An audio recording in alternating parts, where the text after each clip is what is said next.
Bro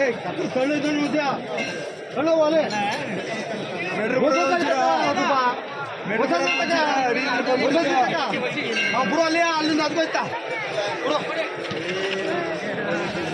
ಹೊಸದ ತಗ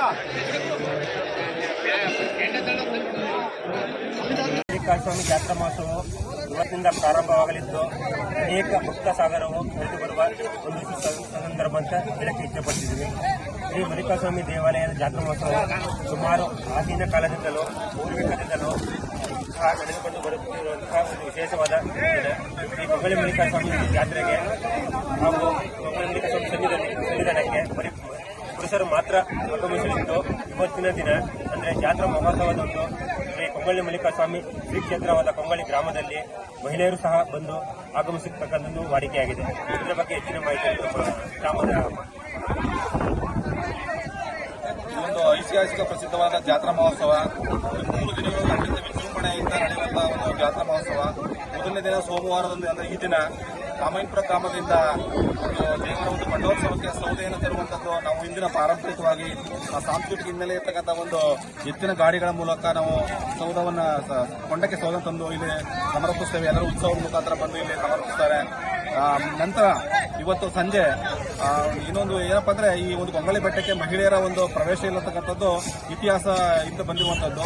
ಹಾಗಾಗಿ ಮಹಿಳೆಯರಿಗೆ ದರ್ಶನ ಕೊಡುವಂತ ನಿಟ್ಟಿನಲ್ಲಿ ಕೊಂಗಳಿ ಮಲ್ಲಪ್ಪ ಇವತ್ತು ಏನು ಮಾಡ್ತಾರೆ ಅಂದ್ರೆ ಭಗವಂತ ಗಿರಿಜಮ್ಮನ ತೋಪಿಗೆ ಹೋಗಿ ಅಲ್ಲಿಂದ ಆಲರುವೆ ಸಮೇತ ಕೊಂಗಳಿಯ ಒಂದು ಗ್ರಾಮಕ್ಕೆ ಬರುವಂತದ್ದು.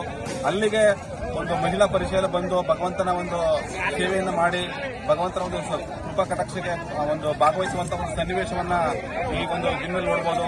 ನಾಳೆ ಬೆಳಿಗ್ಗೆ ಕೊಂಡೋತ್ಸವ ಇರುತ್ತೆ. ಮತ್ತೆ ನಮ್ಮ ನಾಡು ದೇಶದವರ ವತಿಯಿಂದ ಬರುವಂತಹ ಎಲ್ಲಾ ಭಕ್ತಾದಿಗಳಿಗೂ ಸಹ ಒಂದು ವಿಶೇಷವಾದಂತಹ ರಾಗಿಯ ಮುದ್ದೆ ಮತ್ತು ಹಲಸಿನಕಾಯಿ ಅವರೇ ಒಂದು ಹುಳಿಯನ್ನ ಒಂದು ಅತ್ಯಂತ ವಿಶೇಷವಾಗಿ ಮಾಡಿ ಸಾವಿರಾರು ಜನರಿಗೆ ಪ್ರಸಾದ ವಿನಿಯೋಗ ಮಾಡುವಂತಹ ಒಂದು ಕಾರ್ಯಕ್ರಮ ಇರುತ್ತೆ ನಾಳೆ.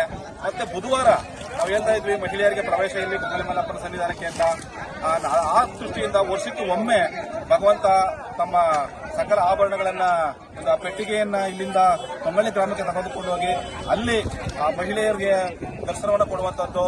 ಎಲ್ಲ ನಾಡು ದೇಶದವರ ಒಂದು ಸೇವಾವನ್ನು ಸ್ವೀಕರಿಸಿ ಮತ್ತೆ ಈ ಒಂದು ಕೊಂಗಳಿ ಬೆಟ್ಟಕ್ಕೆ ನಮ್ಮ ತಮಿಳುನಾಡು ಅಲ್ಲ ಕರ್ನಾಟಕದ ಅನೇಕ ಭಾಗಗಳಿಂದ ಜನ ಬಂದು ಈ ಒಂದು ಜಾತ್ರಾ ಮಹೋತ್ಸವದಲ್ಲಿ ಭಾಗವಹಿಸಿ ಭಗವಂತನ ಒಂದು ಕೃಪೆಗೆ ಎಲ್ಲರೂ ಪಾತ್ರರಾಗ್ತಾ ಇದ್ದಾರೆ.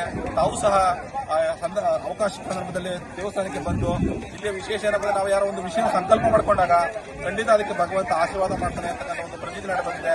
ಈ ಒಂದು ಜಾತ್ರಾ ಮಹೋತ್ಸವ ಯಶಸ್ವಿಯಾಗಲಿ ಅಂತ ಹೇಳ್ತಾ ನಮ್ಮ ಗುರುಗಳ ಒಂದು ಸನ್ನಿಧಿಯಲ್ಲಿ ಭಗವಂತನ ಸನ್ನಿಧಿಯಲ್ಲಿ ಎಲ್ಲರೂ ಸಹ ಪ್ರಾರ್ಥನೆ ಮಾಡೋಣ. ಧನ್ಯವಾದಗಳು.